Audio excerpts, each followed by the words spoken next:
Jadi beliau Ibnu Abbas ini adalah seorang sahabat yang sekaligus paman Rasulullah yang paling ahli di dalam pemahaman ayat-ayat Al-Qur'anul Karim.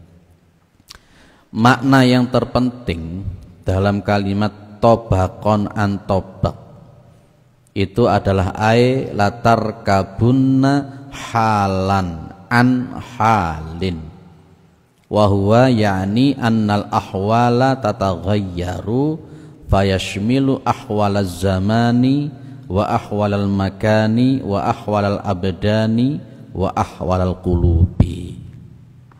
Jadi makna tobakon an tobak itu adalah halan an halin, keadaan demi keadaan, ya, keadaan demi keadaan. Wahwa yani annal ahwala tataghayyaru, yakni maksudnya gimana? Sesungguhnya keadaan-keadaan itu berubah. Artinya apa, Ibu yang dimuliakan oleh Allah?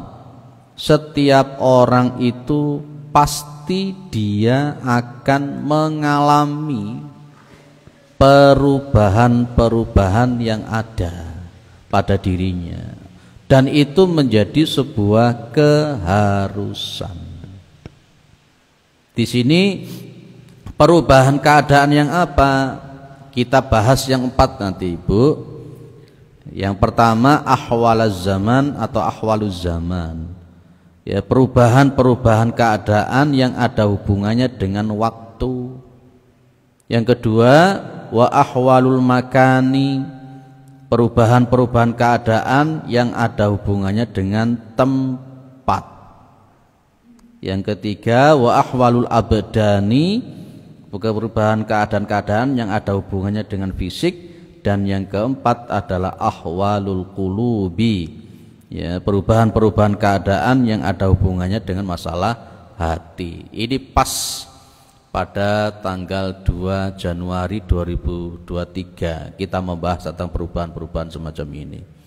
Insyaallah nanti perubahan-perubahan kita menuju kepada perubahan yang terbaik, bukan pada perubahan-perubahan yang menurun, apalagi sampai jenis futur. Kalau sudah futur terus itu masya Allah, nauzubillah min dalik. Baik, satu persatu akan kita bahas. Yang pertama ahwaluz zamani. Apa tadi, Ibu? Ahwaluz zaman, ya, keadaan-keadaan yang ada hubungannya dengan masalah waktu, masalah zaman. Setiap orang itu pasti mau tidak mau dia mengalami perubahan berdasarkan waktu yang dia tempuh. Kalau dalam bahasa Ali Imran ayat 140 ada kalimat watilkal ayyamu nudawiluha bainan nas. Yang demikian itu adalah hari di mana kami merubah hari-hari itu, membolak-balik, mengganti-ganti hari itu di antara manusia. Namanya waktu terus berputar. Kalau orang Jawa bilang namanya cokro manggilingan. Pernah dengar kata-kata cokro manggilingan, ya? Namanya zaman, kehidupan, hari, waktu ini akan terus berubah. Dan mau tidak mau kita pun juga akan mengalami perubahan dalam waktu-waktu di mana kita hidup di situ. Ibu yang dimuliakan oleh Allah, yang disebutkan di sini begini. Fayaumun yakunu fihi as-sururu wal insyirahu wal wanbisatun nafsi wa yaumun akhar yakunu bil aksi. Gini loh, Ibu. Namanya manusia itu kadangkala yo seneng, kadangkala yo lapang dada, kadangkala dia itu yo semangat, gitu kan. Tapi dalam hari yang lain dia bisa berubah. Yang tadinya seneng sekarang jadi senep ya. Yang tadinya seneng sekarang jadi tidak seneng yang tadinya tertawa sekarang jadi tidak bisa tertawa, nangis terus, yang tadinya seneng sekarang sedih. Itu perubahan-perubahan secara sunatullah pasti kita ngalami itu. Tidak ada orang itu seneng terus, itu tidak ada. Orang tertawa terus itu yuraiso. Suatu saat dia akan mengalami sebuah perubahan di mana dia itu akan mengalami kesedihan, nangis, kesempitan. Dia juga mungkin futur yang tadi saya katakan tadi. Apa sih futur itu, Bu? Dalam bahasa sunnah itu namanya futur. Orang itu iman itu kan yazidu wa yanqus ya.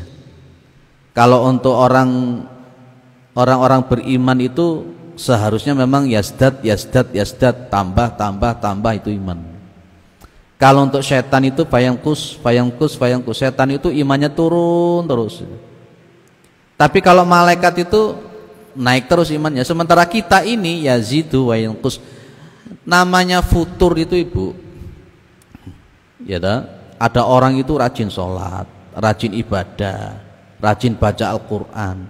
Tapi suatu saat kemudian dia malas untuk sholat, malas untuk baca Al-Qur'an. Itu namanya futur. Dan kadangkala futur itu disebabkan karena titik jenuh, kebosanan dari apa yang dia lakukan. Itu namanya futur. Ada di sini yang seneng terus? Tidak ada. Ada yang di sini tuh susah terus? Tidak ada. Setiap orang itu suatu saat ada di atas, suatu saat orang itu pasti akan ada di bawah. Itulah yang dalam konteksnya ahwaluz zaman. Ya, itu wolak-wali zaman. Kalau dalam bahasa kita ini wolak-wali zaman itu ngono kuwi. Kadang ya melarat, kadang ya sugih, kadang ya duit-duit, kadang ya enggak punya uang. Nah, itu wolak-wali zaman. Dan itu mau tidak mau kita pasti akan mengalami semacam itu. Pasti akan mengalami semacam itu.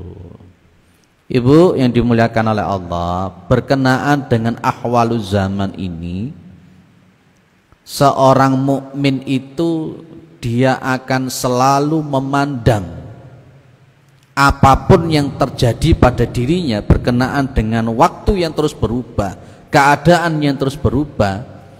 Orang yang beriman itu cuman ada syukur, sabar, cuman itu saja. Apa kata Rasulullah? Ajaban li amril mu'min.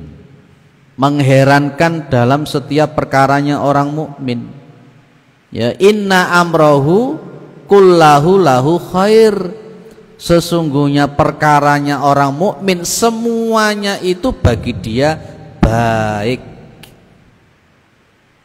Suatu saat jenengan bisnis, dagang, pas ketika dagang ternyata tidak laku dan tidak punya untung. Bagi orang mukmin yang muncul di situ apa?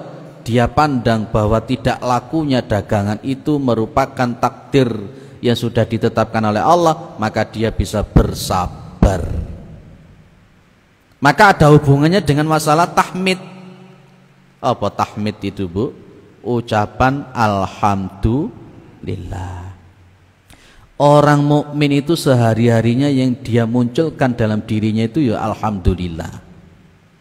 Karena dia yakin apapun yang ditetapkan oleh Allah itu pasti yang terbaik. Ibu, Allah pernah salah enggak? Jangan kok ragu-ragu jawab. Allah pernah salah atau tidak? Tidak. Allah menentukan sesuatu pernah salah atau tidak? Ketika Allah itu tidak pernah salah, kenapa kita harus menggerutu, mengeluh dengan keputusan yang sudah ditentukan oleh Allah? Dan karena memang kita ahwaluz zaman, mau tidak mau yuk harus mengalami itu. Maka dalam Al-Quran disebutkan apa itu? Wa asa an takrahu syai'an fahuwa khairul lakum. Barangkali sesuatu yang kamu tidak suka itu justru yang terbaik untuk kalian. Itu di juz yang kedua, di tengah-tengah juz yang kedua surat Al-Baqarah itu. Ya. Ibu yang dimuliakan oleh Allah, ini namanya ahwalus zaman. Jenengan mesti kadang-kala jadi dhuwur, jadi nisor, kadang susah, kadang seneng, gitu. Kadang tertawa, kadang yo nangis. Itu sudah sunatullah, ndak usah heran. Dan yang muncul di dalam kita selalu mengucapkan alhamdulillahi ala kulli halin. Segenap puji bagi Allah dalam setiap keadaan. Insya Allah kalau kita memahami ahwaluz zaman ini dengan benar, hidup itu enjoy saja kok. Tenan itu enjoy gitu. Hidup melalui dengan senyum, hidup ini dilalui dengan sabar, gak gampang mengeluh.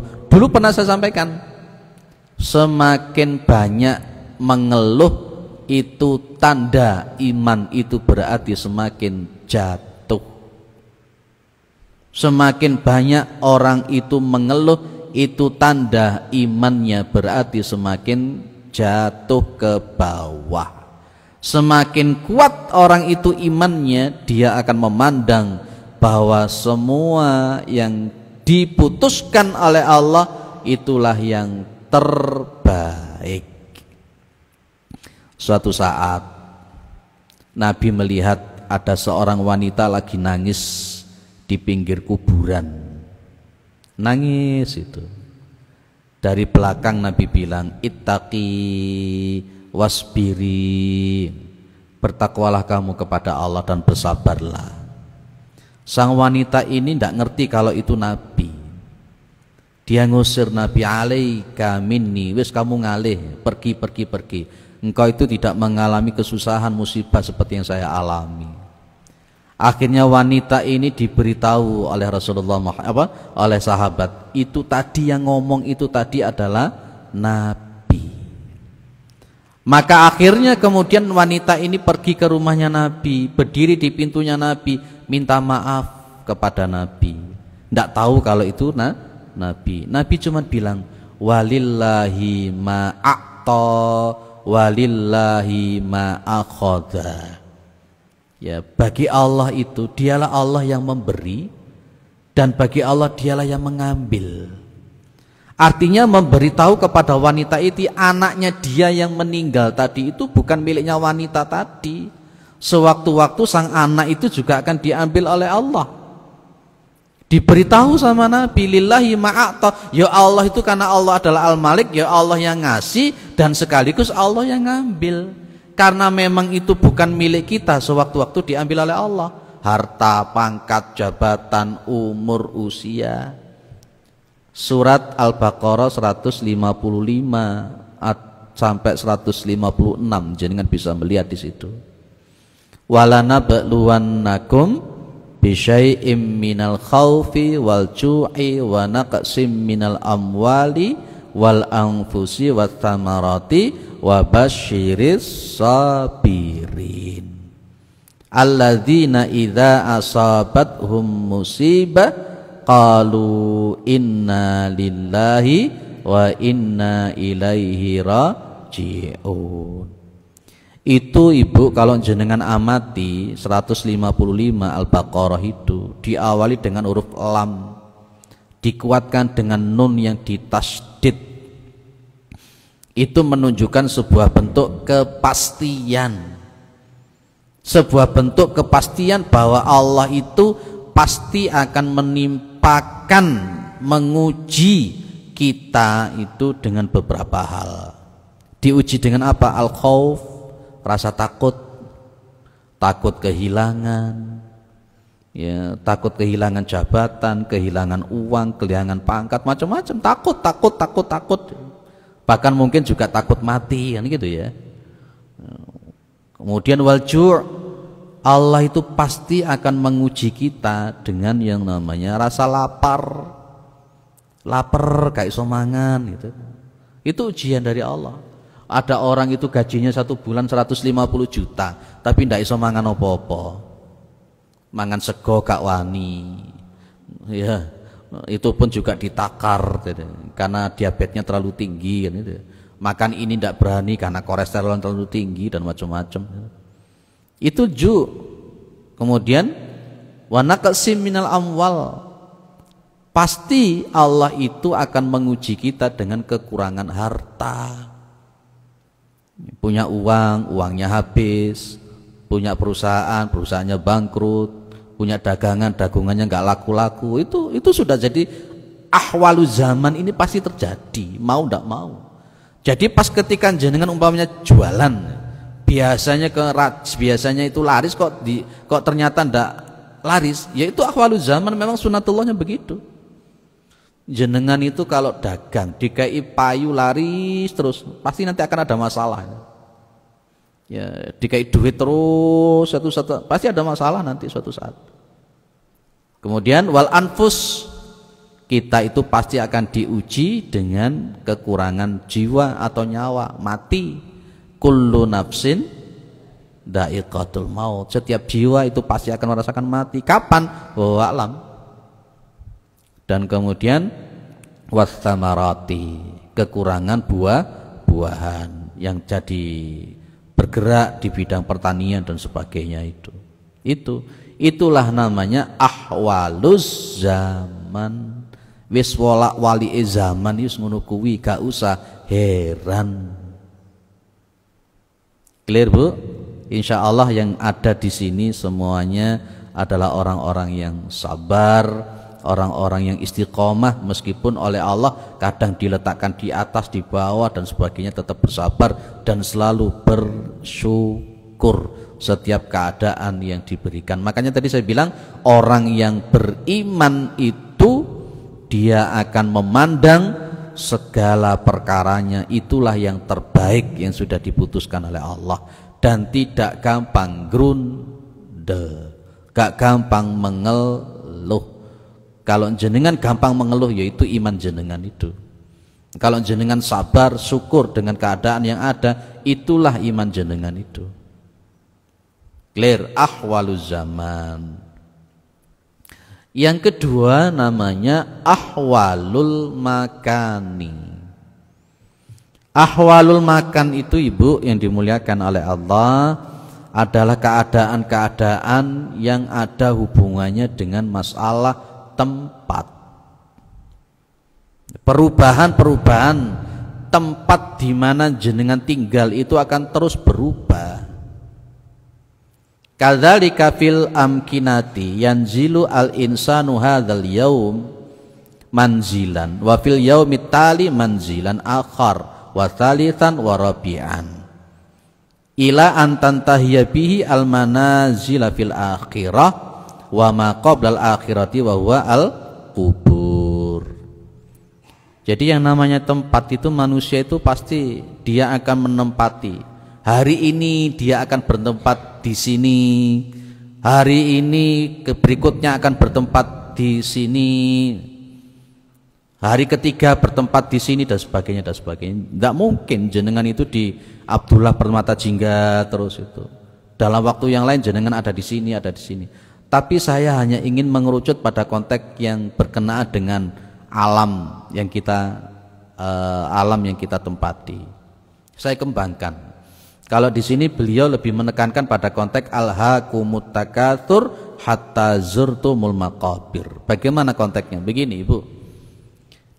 Kita ini dulu ada ditaruh oleh Allah di suatu tempat namanya rahim. Betul ya Bu ya? Kita ini dari rahim, bukan dari batu seperti Sun Gokong itu. Iya, lek Sun Gokong toko watu jare ini.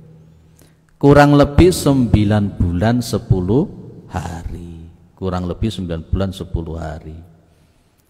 Orang itu kalau sudah ada di rahim, tidak mungkin dia akan tetap di rahim terus. Mau tidak mau, terpaksa atau tidak terpaksa, dia harus pindah tempat. Pindah tempat kemana Bu? Alam dunia. Kalau tadi alam rahim, yang kedua alam dunia. Alam dunia ini kalau mengikuti sabdanya Nabi, usianya, umurnya umat Nabi itu setidak-tidaknya antara 60 sampai 70 tahun. Kalau mengikuti usia yang disabdakan oleh Rasulullah. Loh, ada orang yang lebih dari 70 tahun, iya, bonus. Ada orang yang kurang dari 60 tahun, iya, itu adalah takdirnya Allah. Tapi mau ndak mau jenengan setelah dari alam rahim harus pindah ke alam dunia, dan alam dunia inilah merupakan penentuan bagaimana nasib jenengan di tempat-tempat yang berikutnya di alam dunia. Lek di alam dunia lek di alam dunia bagus, maka di tempat berikutnya, di alam berikutnya ya bagus. Kalau di alam dunia itu tidak baik, jelek, termasuk perilakunya, imannya, akidahnya nggak baik, maka di tempat berikutnya dia pun juga akan mengalami hal-hal yang tidak baik. Itu namanya alam dunia. Dan ketika orang itu sudah di alam dunia, tidak bisa dia tetap di alam dunia terus, permanen di alam dunia, tidak iso. Mau tidak mau dia harus pindah. Pindah kemana, Bu? Ke alam berikutnya, namanya alam barzah, kuburan. Loh, mau ndak mau, jenengan mau nyogok malaikatul maut ya ndak iso. Dan pas ketika malaikat maut itu datang, ya gak iso ditunda. Idza jaa ajaluhum la yastakhiruna sa'atan wa la yastaqdimun. Kalau malaikat mau datang itu ya ora iso diundur, ya gak usah dimajukan, ndak bisa. Itu perpindahan tempat yang ketiga. Jenengan percaya toh kalau alam barzah itu ada? Kadangkala kan muncul ya di koran-koran itu. Kalau di dalam bahasa Arab itu kan muncul begini kata-katanya, fulanun tuwfiya thumma naqaluhu ila mathwahu al-akhir. Si fulan itu meninggal, kemudian mereka memindahkan ke tempat peristirahatan terakhir. Hati-hati jenengan mengucapkan kata-kata peristirahatan terakhir. Alam barzah itu bukan peristirahatan terakhir. Dia itu adalah transit. Di dunia ini pun juga transit. Kalau dulu sering saya mendengar kata-kata ini, wong urip iku koyok wong mampir ngombe. Ning dunya ini koyok wong mampir ngombe. Wong jenenge mampir untuk minum itu ndak permanen. Kalau jenengan terus-terusan di situ malah diusir sama pemilik tokonya. Ya, jenengan di dunia ini terus katanya ngedok di dunia ndak iso. Mau ndak mau jenengan harus ke alam berikutnya, namanya alam barzah. Di alam barzah itu bukan peristirahatan terakhir. Dan rata-rata nanti kalau kita melihat di dalam Al-Quran, orang kalau sudah masuk alam barzah itu kepingin hidup kembali, balik ke dunia. Untuk apa? Untuk bisa jadi orang soleh. Di akhir-akhir surat Al-Munafikun itu, kalau jenengan buka, wa anfiqu mimma razaqnakum min qabli ayyatiya ahadakumul maut, itu kan, fayaqula rabbi laula akhartani ila ajalin qarib fa as-saddaqa wa akum minas shalihin. Akhir-akhir surat Al-Munafiqun. Tapi di situ Allah mengatakan la yu'akhirallahu nafsan idza jaa ajaluha itu. Jadi berinfaklah kalian itu sebelum datang kepada kamu kematian. Yang kemudian mengatakan orang yang mati ini tadi, laula akhartani ila ajalin qarib. Andai kata kematian itu ditunda sebentar saja, saya itu akan jadi orang yang soleh dan mau bersedekah. Itu orang kalau orang Jawa bilang itu getun, apa getun itu ya. Getun itu menyesal. Menyesal itu setelah mati. Kalau nanti sudah masuk ke alam barzah pasti akan muncul penyesalan-penyesalan tersebut. Itu namanya alam barzah. Loh, apakah di alam barzah itu tetap di situ? Enggak. Jenengan mau tidak mau harus pindah tempat lagi. Pindah tempat kemana? Kalau tadi dari rahim dipaksa untuk pindah ke dunia, di dunia dipaksa untuk pindah ke barzah, di barzah dipaksa lagi untuk pindah lagi jenengan, dipindah ke tempat namanya alam akhirat. Itu kalau orang beriman pasti yakin begitu, karena namanya alam barzah tadi itu bukan peristirahatan terakhir, dia cuman transit lah. Di alam akhirat ini jenengan akan menemukan tempat yang sudah disediakan oleh Allah. Kan nanti ada tiupan sangkakala yang kedua, sehingga akan muncul namanya yaumul ba'ats. Manusia akan dibangkitkan dari alam kubur. Apakah setelah dibangkitkan di alam kubur dia akan tetap di situ? Enggak. Dipindah ke suatu tempat namanya yaumul mahsyar, dikumpulkan. Itu pindah lagi konteks seperti itu. Makanya Nabi bilang itu, Masya Allah, di yaumul mahsyar, yaumul hisab itu kan pernah sempat bilang ya, bahwa nanti kan dibangkitkan itu manusia itu dalam keadaan telanjang bulat ya, pokoknya dalam riwayat Bukhari sampai Ibu Aisyah mengatakan, ya Rasul, nanti orang itu bisa melihat auratnya orang lain. Nabi mengatakan, lah, tidak bisa orang itu melihat auratnya. Maksudnya tidak bisa itu kenapa? Saking luar biasanya keadaan. Akhir-akhir surah Abasa itu. Akhir-akhir surah Abasa itu. Yauma yafirru almar'u min akhi wa ummihi wa abi dan seterusnya, itu tidak mikir wis. Yang namanya suami tidak akan pernah mikir anak istrinya. Yang namanya sahabat tidak akan berpikir tentang sahabatnya, sudah nafsi-nafsi semua. Di yaumul mahsyar pindah lagi ke yaumul hisab. Di yaumul hisab kalau di surat Al-Insyiqaq di atas itu kan ada wa amma man utiya kitabahu biyaminihi fasawfa yuhasabu hisaban yasira wa yanqalibu ila ahlihi masrura dan seterusnya itu, Masya Allah. Itu pindah lagi. Loh, apakah setelah di yaumul hisab tetap di situ? Enggak. Jenengan kenal nanti ada namanya yaumul mizan. Pindah lagi, jenengan ditimbang oleh Allah. Wa amma man saqulat mawazinuhu wa huwa fi 'ishatir radiyah wa amma man khaffat mawazinuhu fa ummuhu hawiyah wa ma adraka ma hiya narun hamiyah. Itu. Loh, apakah di yaumul mizan tetap di mizan itu pindah lagi jenengan nanti? Ada lagi namanya yaumus sirat. Kalau Rasulullah menggambarkan di dalam riwayat Muslim itu kan, setiap orang akan disuruh untuk melewati yang namanya sirat. Ada yang seperti kilat serwet sampai ke surga, ada yang baru di tengah-tengah jatuh ke neraka, ada yang bergelayutan, ada yang berlari, ada yang merangkak. Tergantung di tempat yang kedua namanya dunia. Kalau jenengan itu sudah sampai surga, wis gak pindah-pindah mana wis. Itu kalau masuk surga. Tapi kalau saya pribadi mikir, kira-kira kaya awa-awaan gini pantes ndak masuk surga. Tapi ketika dimasukkan ke dalam neraka, kira-kira kuat apa ndak?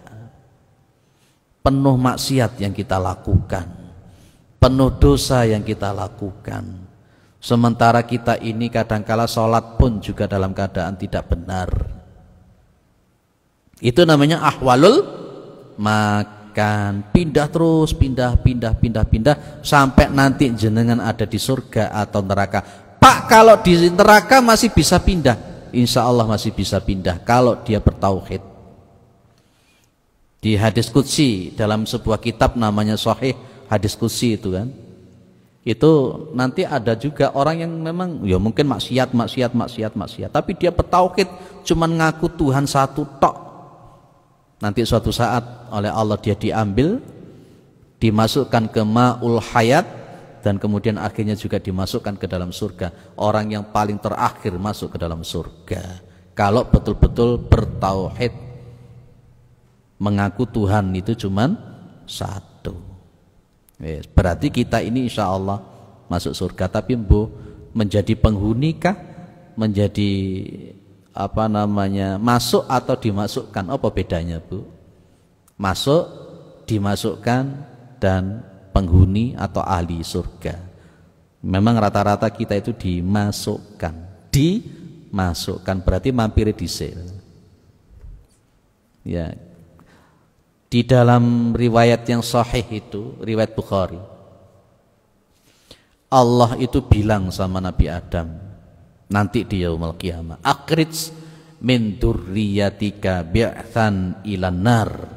Hei Adam, keluarkan dari keturunan-keturunanmu itu golongan-golongan orang yang masuk ke dalam neraka. Nabi Adam kemudian bertanya, wa ma bi'tsun nar? Golongan-golongan yang masuk ke dalam neraka itu siapa ya Allah? Apa itu bi'tsun nar? Allah bilang, min kulli alfin, ya, dari setiap 1000 orang, tis'umi'ah tis'ah wa tis'in, berarti 999. Dari setiap 1000 orang yang masuk ke dalam neraka itu 999, yang masuk surga cuman 1 dari setiap 1000 orang. Itulah ahwalul makan yang harus mau tidak mau harus kita lakukan.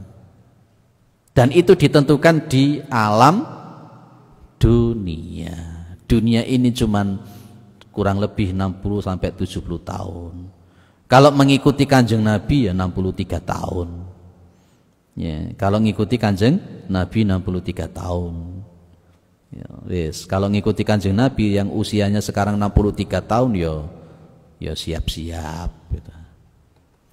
Baik, kita lanjut. Sudah ahwalul abdani yang ketiga. Ahwalul abdan. Ahwalul abdan itu Ibu yang dimuliakan oleh Allah. Abdan itu kan fisik, jamak dari badan.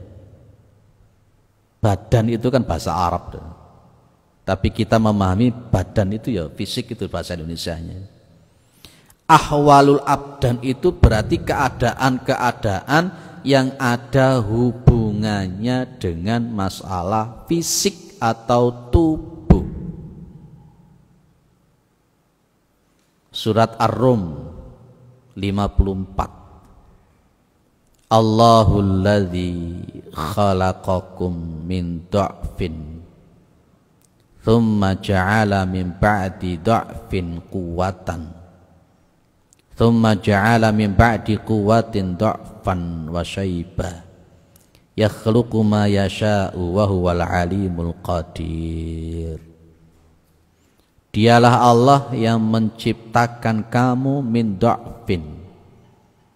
Dha'fin itu lemah, dari sesuatu yang lemah. Coba kita amati ya, dari 40 hari itu berbentuk nutfah. Kalau di dalam sunnahnya Nabi itu, hadisnya Nabi di Arba'in Nawawi, kita ini kan 40 hari berbentuk nutfah. Nutfah itu apa ya, yang enak diterjemahkan itu nutfah. Kalau saya mengatakan mohon maaf sperma, itu pernah diprotes saya. Jangan diterjemahkan sperma Pak. Kalau saya menyebutkan apa sing yang enak itu nutfah. Nutfah 40 hari di rahim itu berbentuk nutfah. Kemudian 40 hari berbentuk segumpal darah. Dan baru 40 hari berbentuk segumpal daging. Sudah sampai 120 hari baru ditiupkan roh. Itu kan posisinya lemah toh. Rahim yang masih berapa bulan? 120 hari itu. Berapa 3 bulan? Lemah. Kita diciptakan diawali dengan sesuatu yang lemah. Tsumma ja'ala min ba'di dha'fin quwwatan. Kemudian Allah menjadikan mim ba'di dha'fin, setelah dari lemah kuatan menjadi kuat, dilahirkan wis kuat, iso melayu dewe, iso mlaku dewe, iso mangan dewe. Yang tadinya di rahim itu tidak bisa apa-apa. Sampai usia sekian setelah kuat, tsumma ja'ala min ba'di quwwatin dha'fan wa syaibah. Terus mari kuat, nanti berubah jadi lemah lagi dan tua.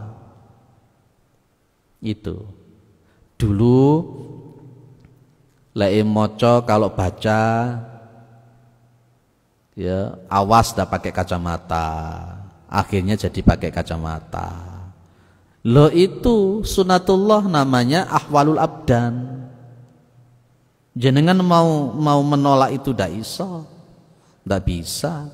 Dulu dibisiki ngono ae wis krungu, saiki lek gak dibengoki ngono.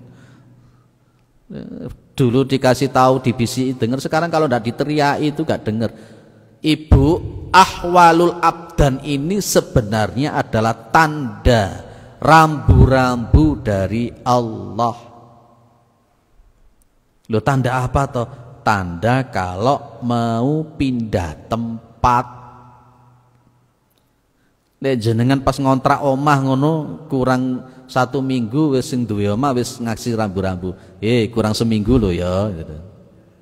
Ndang gitu. Jenengan yang ngono kuwi, Bu. Kita semua juga begitu. Yang tadi rambutnya hitam akhirnya meninggalkan dunia hitam. Muncul uban-uban putih.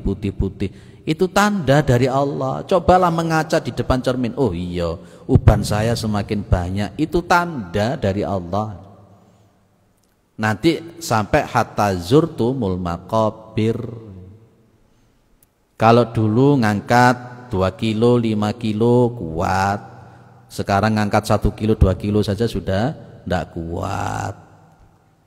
Dulu pipinya itu masih kenceng-kencengnya, lama-kelamaan tambah kendur. Loh, itu isyarah dari Allah. Dan itu ahwalul abdan. Mau ndak mau kudu, mau ndak mau harus. Jenengan mau ingin awet muda terus ndak bisa. Secara hormon saja sudah ndak bisa. Clear ya, Bu? Makanya kalau sudah Allah memberikan tanda semacam itu, seharusnya itu segera kita tobat. Jangan sampai tua-tua keladi, semakin tua tambah menjadi. Makanya saya bilang dulu di sini ya, Bu ya, mohon maaf kalau tersinggung. Orang itu kalau usianya tambah semakin tua, kemudian rajin ke masjid, itu biasa itu. Enggak ada yang perlu diherankan. Kalau ada orang tua yang rajin ke masjid itu enggak heran saya itu. Soalnya ya karena mau pindah tempat itu dan sudah dikasih isyarah sama Allah. Tapi kalau ada anak muda yang rajin ke masjid, itu yang baru luar biasa. Makanya nanti ada 7 golongan yang oleh Allah dilindungi, yang tidak ada perlindungan kecuali perlindungan dari Allah. Itu kan syabun nasya'at fi ibadatillah, pemuda yang dia tumbuh dalam posisi dia selalu taat beribadah kepada Allah. Di situ Rasulullah tidak pernah menyebutkan orang tua, mesti anak muda. Ya karena memang jenenge arek enom loh, Bu. Psikologinya itu sudah masih rawan dan labil-labilnya itu. Apalagi zaman di akhir zaman begini, Masya Allah. Kalau kita nggak goceli butute anak-anak kita, wis nggak karu-karuan anak-anak kita itu. Fitnah-fitnah syubhat juga semakin luar biasa. Muncul ulama-ulama su' yang malah membuat umat jadi bingung. Dan akhirnya memilih ulama-ulama semacam itu. Bagaimana tidak mereka ngotot dengan dalil-dalil Al-Quran yang menyebutkan bahwa LGBT itu halal. Saya cerita sedikit, kebetulan istri kerja di rumah sakit, dan kebetulan rumah sakit tersebut rujukan untuk orang-orang yang HIV/AIDS. Setiap hari ada di situ, dan Masya Allah, dan tanpa malu-malu. Jadi nggewanteng. Ada satu orang yang nggewanteng, pangkatnya juga dokter TNI, nggewanteng. Sing nunggu iya wong lanang dan ngaku kalau itu memang pacarnya. Nggewanteng akhirnya juga mati. Dan mohon maaf, kebetulan yang sakit yang satunya lagi itu kebetulan yang jadi perempuan. Mohon maaf, di anusnya itu memang sudah seperti itu. Dan mereka nggak malu untuk mengaku itu. Yang nomor 2, ada kasusnya orang 70 tahun. 70 tahun ngaku punya ini, punya pacar cowok itu. Masih muda, nggak ganteng. Dibelanjani satu harinya 1 juta rupiah. Dikasih uang 30 juta per bulan, ya ngaku, ya nggak malu-malu dia mengatakan kalau manggil pacarnya yang laki-laki dengan sebutan sayangku. Lanang wong tuwek umur 70 tahun. Loh, sampai segitunya sekarang zaman ini. Loh, itu loh Bu. Makanya memang inilah ahwalu abdan. Kalau kita memahami semacam ini dan meninggalnya pun Masya Allah, istri sering kali cerita, iya kok koyok ngono ya itu ya. Ya saya bilang ya itulah azabnya Allah. Itulah azabnya Allah. Ya ono sing matine ya koyok ketek gitu. Seperti itu oleh Allah ditunjukkan sudah, ayo kita memang betul-betul tobat dan ngurusi orang HIV AIDS semacam itu dan sebagainya. Ono sing banci begitu kan HIV AIDS, ndak mau diramut sama perempuan, mintanya diramut sama laki-laki. Masya Allah, begitu ndak malu sudah sekarang itu seperti itu. Tapi ya ono ulama-ulama yang kemudian pemikirannya yang rada menclek itu mengatakan seperti itu halal. Itulah hidup itu. Ya, saya tidak menyebutkan namanya orang itu ya. Clear ya. Dan mereka menggunakan dalih dari hadis Nabi juga, Masya Allah. Clear, itu ahwalul abdan. Kita kembali ke sini, hati-hati. Saya kalau dengan cerita-cerita orang HIV AIDS yang di rumah sakit yang kayak begitu tuh ngeri juga zaman sekarang itu. Ya, zaman sekarang ini. Dulu pernah di kabupaten itu termasuk Kabupaten Malang termasuk nomor 2 terbesar HIV AIDS setelah Surabaya. Enggak tahu sekarang sudah turun ke berapa atau mungkin malah meningkat. Semakin banyak mahasiswa di situ, HIV AIDS juga semakin tinggi, Baik, itu namanya nomor 3 apa Bu? Ahwalul abdan. Perubahan-perubahan yang berkenaan dengan masalah fisik terus berubah, tambah suwe, tambah sepuh. Surat Yasin, jenengan hafal kan surat Yasin ada kata-kata waman nu'ammirhu nunakishu fil khalqi afala ta'qilu. Barang siapa yang kami panjangkan umurnya, nunakishu fil khalqi, maka akan kami kurangi bentuk kejadiannya. Berarti Ibu yang harus kita paham, kalau usia kita ditambah berarti jatah hidup itu berkurang. Maka kalau sudah kita diberi tanda oleh Allah dengan ahwalul abdan begini, seharusnya kita semakin mendekatkan diri kepada Allah yang mudah-mudahan kita nanti menjadi husnul khotimah. Iya pas ketika kita semakin tua itu sehat terus. Lah kalau sudah jadi kembangi amben ngono ku piye? Apa Bu kembangi amben itu? Iya cuma di tempat tidur saja sampai kadang-kala mohon maaf tidak saya sebutkan rumahnya di mana sampai gegeri bosok ngono gitu. Karena tidak bisa ngapa-ngapain, sholat juga iso, cuma tidur sampai punggungnya itu busuk, sampai istri yang ngerawat itu dibuka. Udah ada muncul belatung-belatungnya begitu. Mau seperti itu. Nauzubillah min dalik. Makanya mumpung kita ini masih sehat semacam ini, ayo berbahagialah jenengan itu kalau jenengan sering berhubungan dengan orang-orang yang sakit. Di situ jenengan akan ditunjukkan oleh Allah.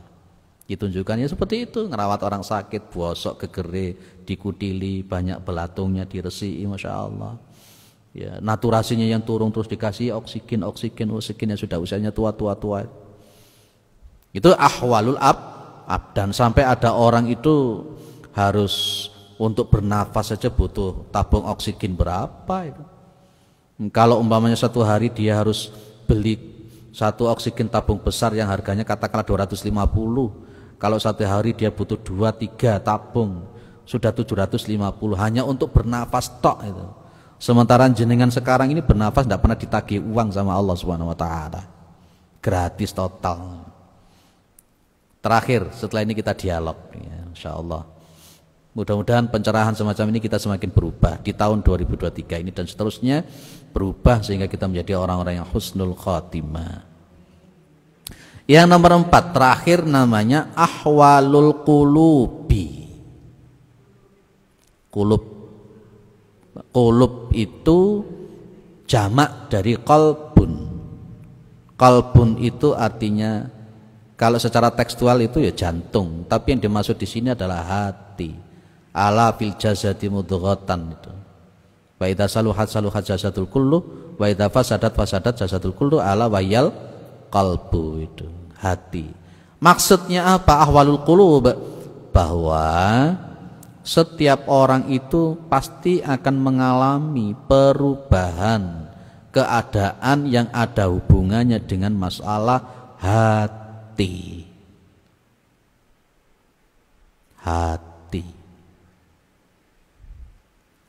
Ibu yang dimuliakan oleh Allah, makanya hati itu dalam bahasa Arab itu pakai qalbun, qaf, lam dan ba yang mempunyai makna berbolak-balik. Hatinya manusia itu berbolak-balik, dan Allah itulah yang memegang hati orang itu. Kullu qulubi bani Adam baina usbu'aini min asabi'ir rahman yuqallibuhu kaifa yasha fa in syaa'a azaghahu wa in syaa'a hadahu. Bahwa setiap hatinya manusia itu di antara jari-jarinya Allah Subhanahu wa taala. Di antara di situ ada usbu'aini, 2 jari. Usbu'aini min asabi'ir rahman, dari jari-jarinya Allah. Yuqallibuhu kaifa yasha, yang Allah itu berhak untuk membolak-balik hati tersebut. Fa in syaa'a azaghahu, kalau Allah berkehendak, Allah itu akan membuat hati itu jadi orang yang durhaka. Karena orang itu sebenarnya titik tolaknya itu adalah hati. Kalau hati baik, orang itu akan baik. Kalau hati itu rusak, maka orang itu akan rusak.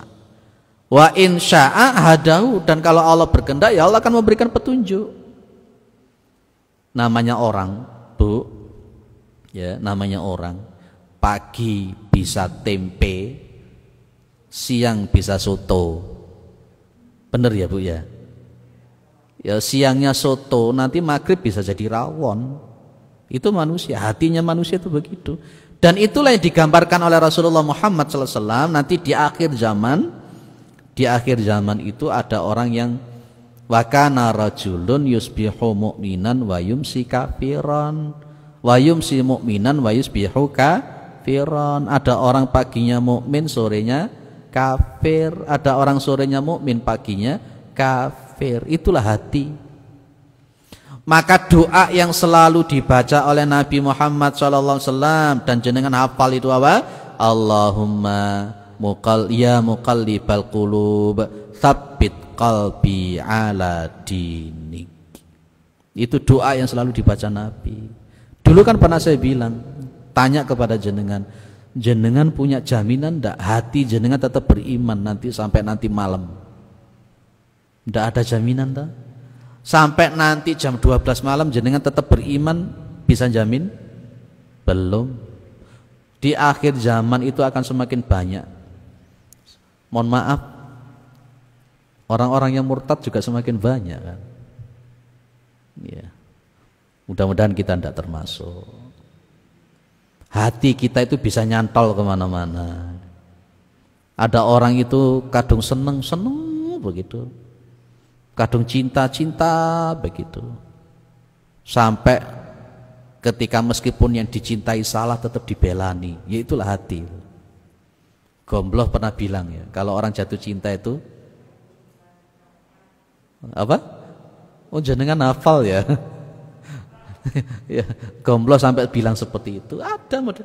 Tapi kadangkala orang itu kalau sudah hati itu sudah kadung benci itu. Meskipun orang itu menampakkan kebaikan-kebaikan ya tetap saja benci, tidak karu-karuan. Itulah hati itu. Lah, makanya kadangkala kalau kita itu hati kita tidak sehat, ya otomatis sudah kehidupan kita pun juga nggak sehat. Pas ketika jenengan sholat, hati itu bisa nyantol bukan kepada Allah. Kalau di sini Syekh Al-Utsaimin itu menyebutkan, ya, ini saya ambil inti-intinya saja. Beliau itu menyebutkan kepada kita semua bahwa ada juga orang itu dia pas ketika dia sholat itu dia nyantolnya bukan kepada Allah, hatinya itu nyantolnya tidak kepada Allah. Fatajidu idza dakhala fi sholatihi dhahaba qalbuhu yaminan wa shimalan hatta yakhruja min sholatihi walam yaqilu minha syai'an. Oh, ini kebanyakan kita, hati kita itu. Apa maksudnya? Dan Anda akan menemui seseorang yang melakukan sholat. Idza dakhala fi sholatihi, ketika dia masuk ke dalam sholatnya, dia melakukan sholat. Dhahaba qalbuhu yaminan wa shimalan. Hatinya itu pergi ke kanan dan ke kiri. Apa maksudnya? Gelambiar. Itu sama dengan seperti surat Al-Ma'un, fawailun lil musallin, celaka bagi orang-orang yang melakukan sholat. Betul kan? Celaka bagi orang-orang yang melakukan sholat, yang alladzina hum,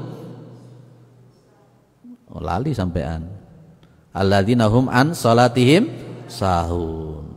Sahun itu apa tuh? Sahun itu ya ini, dhahaba qalbuhu yaminan wa shimalan.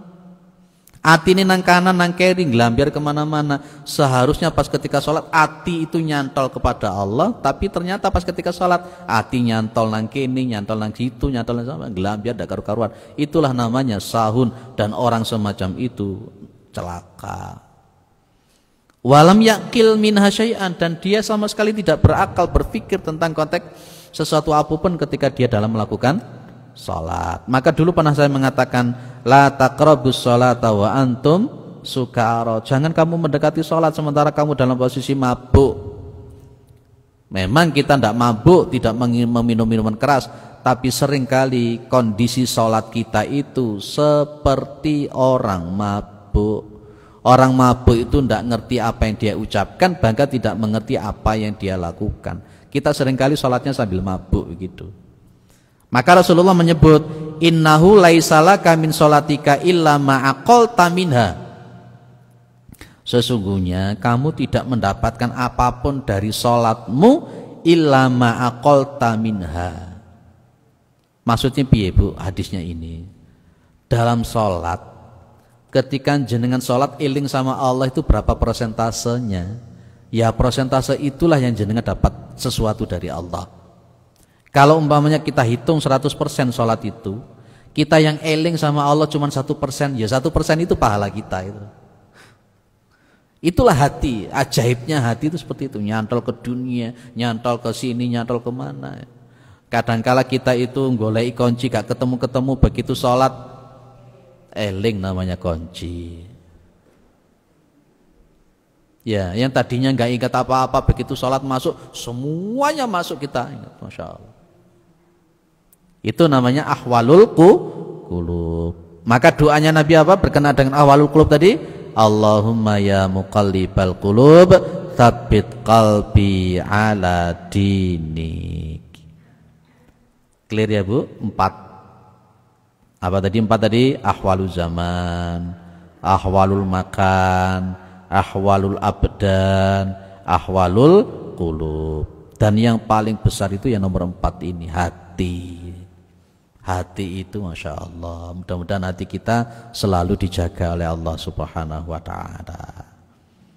Clear? Ada yang didiskusikan, monggo. Lek gak ono iki berarti paham 100%.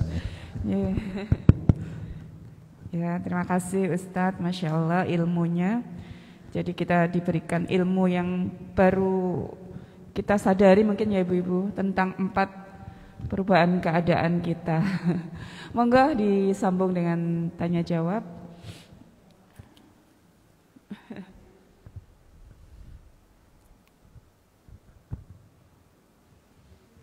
Tes.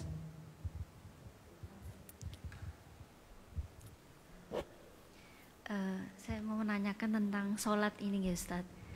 Sholat, kan kalau kita mau sholat itu kan biasanya ini mengenai hati untuk mempersiapkan diri ketika mau sholat ini Ustaz. Kan kalau ibu-ibu itu kan banyak sekali aktivitasnya, misalnya yang berhubungan sama anak, apa macam-macam aktivitas. Itu kan untuk konsentrasi sholat itu kan sulit sekali ya Ustaz. Apa yang harus dilakukan untuk ya supaya bisa hati itu benar-benar khusyuk?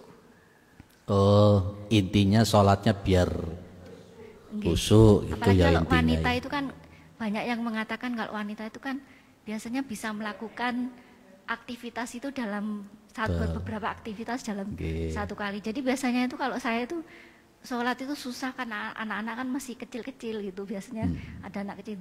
Bahkan kalau sholat itu suami itu misalnya konsentrasi mengerjakan apa, anak-anak rewel gitu dia enggak dengar, tapi saya yang sholat itu dengar biasanya. Ya, mohon tipsnya itu gimana Ustaz? Baik.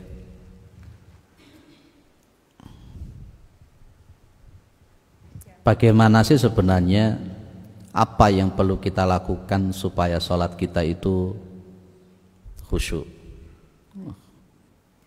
Sebenarnya begini ya. Ketika kita mau melakukan peribadatan apapun, harus kita tanya kepada diri kita itu 3 hal. Dulu pernah saya sampaikan cukup lama di sini ya. Ada limadza, kaifa, liman. Itu 3 pertanyaan yang harus kita tanyakan kepada diri kita. Jenengan mau sholat, tanyakan kepada diri jenengan. Pertanyaan pertama adalah limadza, kenapa? Kenapa sih kok sholat? Jenengan bertanya kepada hati jenengan, pada diri jenengan. Sampean iku sholat, nyapo kok sholat? Kenapa kok ngelakoni sholat iku nyapo? Kalau jawabannya benar, insya Allah nanti berikutnya akan benar. Lah kalau umpamanya, aku sholat ben aku sugih kok, wah iki wis mulai melenceng dak karu-karuan. Aku sholat ben oleh judu kok. Aku sholat ben lulus, nah ini. Bukan begitu. Padahal perintahnya Allah, wa ma umiru illa liya'budullaha mukhlishina lahuddin hunafa wa yuqimus shalah. Tanpa jenengan harus niat golek ini itu, kalau jenengan ikhlas karena Allah, semuanya akan ngikut sendiri. Itu udah bonus dari Allah. Jadi tanya dulu sebelum jenengan mau sholat itu, tanya dulu kenapa sih kok sholat. Jawabannya apa kita kalau ditanya begitu? Kenapa sampean kok sholat? Jawabannya apa Ibu? Apakah hanya sekedar gugur kewajiban? Apakah hanya sekedar kita itu sholat hanya untuk diri kita sendiri karena faktor duniawi itu? Ya, jawabannya jelas. Wa ma khalaqtul jinna wal insa illa liya'budun. Tidaklah kami menciptakan jin dan manusia kecuali supaya jin dan manusia itu beribadah kepadaku. Dulu sudah kita bahas di sini ya. Pertanyaan kedua, kaifa? Kaifa itu bagaimana? Setelah jenengan bertanya kepada diri sendiri, kenapa sih kok sholat? Yang kedua, bagaimana? Bagaimana Anda itu cara melakukan sholatnya bagaimana? Di kaifa ini jawabannya itu seharusnya dalam sholat itu ada 6. Ya, tambah panjang ini ya. Dalam sholat itu setidak-tidaknya kita munculkan dalam hati kita itu 6. Ada istilah tafahum, ada istilah ta'zim, ada istilah khauf, ada istilah roja, ada istilah apa namanya itu al-haya dan seterusnya. Dalam konteks yang kaifa ini ya kita munculkan paling pertama dulu adalah tafahum. Tafahum itu paham, berupaya untuk memahami yang dibaca, berupaya untuk memahami siapa yang kita hadapi. Wong kita ini kadangkala sholat kita nggak kenal dengan siapa yang kita sembah. Dulu pernah kita bahas di sini Bu ya, kenali Allah maka kalian akan bahagia, itu sudah kita bahas tentang mengenal Allah itu. Ya, jadi itu kaifa, tanya bagaimana sih Anda sholat? Ya berupaya paham. Di situ ada rasa malu, mengagungkan Allah, khauf, rasa takut dan sebagainya. Dulu sudah saya sampaikan. Kemudian yang ketiga adalah liman. Liman itu artinya untuk siapa? Kalau kita mau sholat, tanya juga pada diri kita, untuk siapa sih sampean sholat itu? Apakah Anda itu sholat untuk anak jenengan? Apakah Anda sholat itu untuk suami jenengan? Apakah Anda sholat itu untuk istri jenengan? Apakah Anda sholat itu untuk dunia? Itu perlu dijawab dengan hati nurani yang pas karena Allah. Jawabannya inna sholati wa nusuki wa mahyaya wa mamati lillahi rabbil alamin. Itu diantara kiat yang perlu kita lakukan supaya sholat kita itu baik dan benar dan khusyuk karena Allah Subhanahu wa ta'ala. Dan ini memang perlu, kadangkala perlu ada sebuah bentuk pembahasan yang khusus tentang masalah semacam ini. Ustadz Abu Haidar mungkin orang yang spesialis di dalam bidang itu. Insya Allah di sini kan ada kajian Ustadz Abu Haidar tentang sifat sholat Nabi. Ya, jenengan bisa hadir di situ dan bisa bertanya kepada beliau dengan baik. Saya di sini tentang adab dan tauhid. Tentang adab dan tauhid. Baik, ada yang lain, monggo.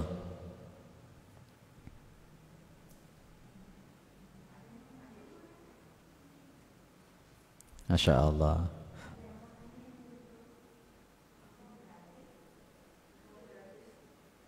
Tidak ada? Masya Allah, berarti 100% paham. Ya, saya doakan jenengan semua orang-orang yang husnul khatimah. Ada Ibu?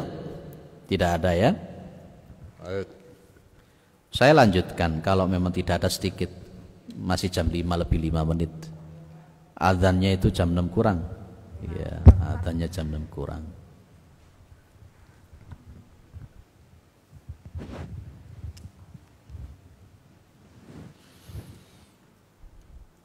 Jadi ahwalul qulubi hiya a'zamul ahwalil arba'i.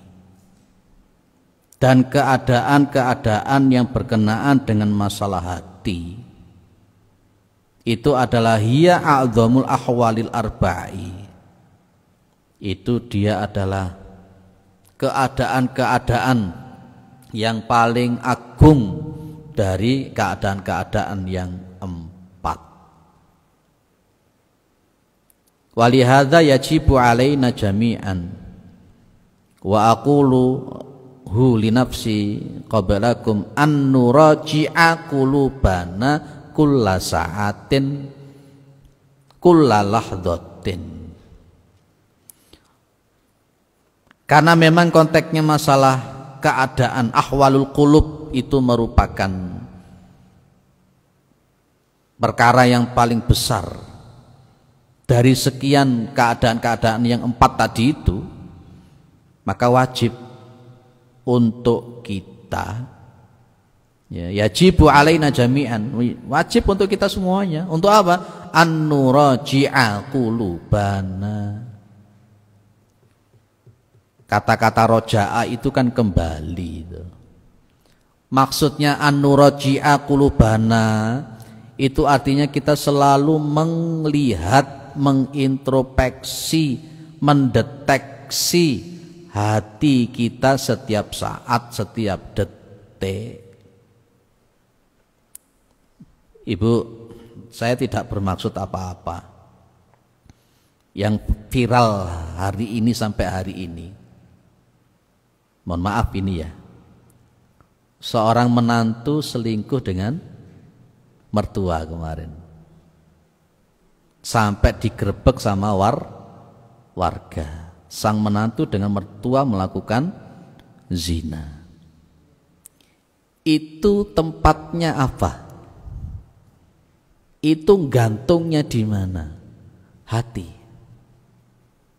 Karena hati itulah tempatnya cinta dan benci, hati itu tempatnya rindu dan seterusnya. Menarik sekali. Baru 1 minggu kontaknya. Ini yang terjadi kenapa model semut? Itulah hati itu, Bu. Tidak peduli bahwa itu adalah ibu kandung sang istri. Di Sumatera juga terjadi. Anak kandungnya dengan ibu kandungnya melakukan insest sampai ibu kandungnya kemudian melahirkan anak. Tempatnya apa itu? Hati. Makanya konteksnya nanti berkenaan dengan an-nuraji'a qulubana kula sa'atin kula lahdatin. Hati itu kan terbagi jadi 3. Qalbun mayyitun, qalbun salimun, qalbun maridun. Di Jawa Tengah ada seseorang yang anak SMA minta sepeda motor. Orang tuanya belum sanggup untuk membelikan sepeda motor. Dia ambil LPG 3 kg yang kosong, dipukulkan ke kepala bapaknya, mati. Tempatnya di mana itu? Hati. Itulah kalau orang Jawa bilang lewis atine peteng, apapun bisa dilakukan.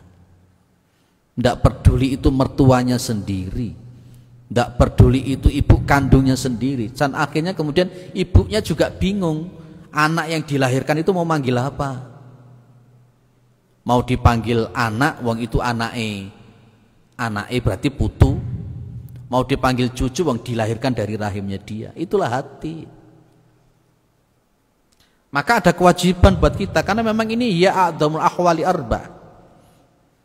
An-nuraji'a qulubana, setiap saat kita perlu untuk melihat hati ini, murajaah, hati kita dilihat, diintrospeksi, hati kita itu nyamping apa enggak gitu. Karena tadi sudah sejak awal sudah kita bilang bahwa namanya hati itu berbolak-balik. Berkenaan masalah suka dan tidak suka, Nabi sampai bilang begini, ahbib habibaka haunamma asa ayyakuna baghidaka yaumamma. Cintai seseorang itu sekedarnya saja, karena barangkali dia akan menjadi orang yang paling kamu benci. Itu terjadi. Wa abghid baghidaka haunamma wa asa ayyakuna habibaka yaumamma. Benci seseorang itu sekedarnya saja, karena barangkali dia nanti akan jadi orang yang paling kamu cintai. Kita punya kawan lanang wedok gelut tiap hari tukaran ya. Nah kok ternyata dengan izin Allah malah menikah gitu. Itulah hati. Tapi yang paling parah kalau ketika hati ini kemudian berbalik arah dari iman menuju tidak iman, itu yang harus kita lakukan. Tadi sudah saya bilang, di akhir zaman Nabi sudah bilang ada orang paginya mukmin, sorenya kafir. Banyak sekarang ini orang-orang semacam itu. Makanya harus kita lihat. Baik, ada orang itu rumahnya di pinggir kuburan. Setiap hari yang ndelok orang mati, tapi yang nggak pernah sholat itu ya banyak. Apa sebenarnya yang mati di situ? Hatinya. Coba kita gabung di yang namanya Bani Israel. Umat yang paling banyak ditunjukkan mukjizat itu adalah Bani Israel. Kalau jenengan amati di awal-awal juz yang pertama itu di tengah-tengah itu kan ada kasus. Nah, ini sebagai penutup cerita ini. Ada kasus di Bani Israel itu ada orang yang mati. Ada orang mati. Tidak ada satupun siapa yang membunuhnya. Dan akhirnya orang-orang Bani Israel itu datang kepada Nabi Musa alaihissalam. minta solusi. Dan akhirnya oleh Nabi Musa itu diperintahkan untuk cari sapi, untuk menyembelih sapi. Jenengan pernah lihat ayat ini kan di surat Al-Baqarah di juz yang pertama itu. Pas ketika disuruh untuk menyembelih sapi, mereka kan tanya, piye modeli sapi itu? Jawabannya jelas kok. La faridun wala bikr, ndak tua, ndak muda, tengah-tengah. Tapi andai kata kemudian tadi Bani Israel itu ndak tanya model begitu, sapi apapun bisa. Tapi dia tanya, tambah sulit. Setelah ketemu pada posisi kejawaban semacam itu, Bani Israel masih tetap tanya, warnanya apa? Jawabannya semakin sulit. Safra'un faqi'ul launuha tasurun nadirin. Warnanya kuning tua, orang yang melihat senang. Masih bertanya lagi, bagaimana konteksnya itu, karena dianggap masih belum jelas, lebih sulit. Ya, dia itu baqaratul ladalulun tuthirul arda walataskil hars musallamatul lasyata fiha. Yang namanya sapi ini itu tidak pernah dibuat untuk membajak sawah, tidak pernah buat bekerja dan sebagainya. Semakin sulit.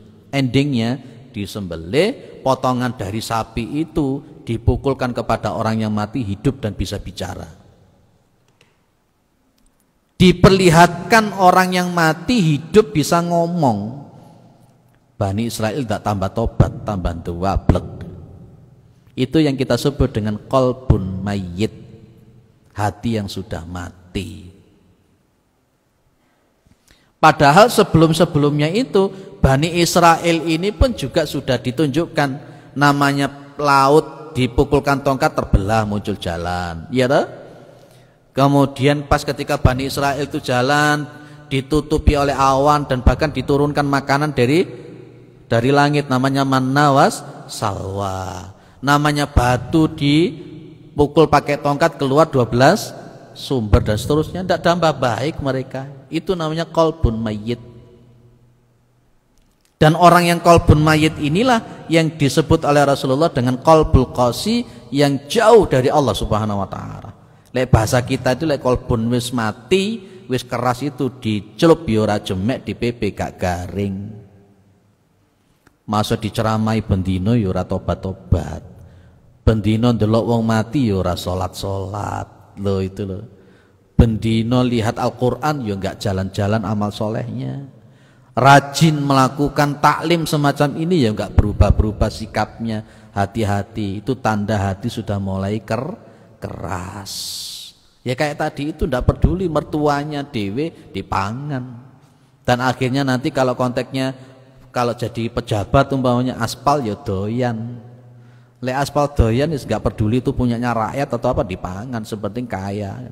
Itu hati yang sudah mati namanya. Kalau kolbun yang marit, hati yang masih sakit masih bisa diobatin. Hati yang sakit itu gimana tuh Bu? Dia masih mau sholat, dia masih zakat dan sebagainya, tapi mungkin masih ada penyakit-penyakit hati, masih ada ujubnya, masih ada sombongnya, masih ada iri dengkinya. Yang bagus itu ilaman atallaha biqalbin salim, hati yang sehat. Nah, kita ini wajib untuk senantiasa melihat hati kita itu kula saatin kula lahdotin. Setiap saat dilihat, setiap detik dilihat, untuk melihat hati kita. Jangan-jangan hati kita itu masuk ke ranah yang sakit atau masuk ke ranah yang mati.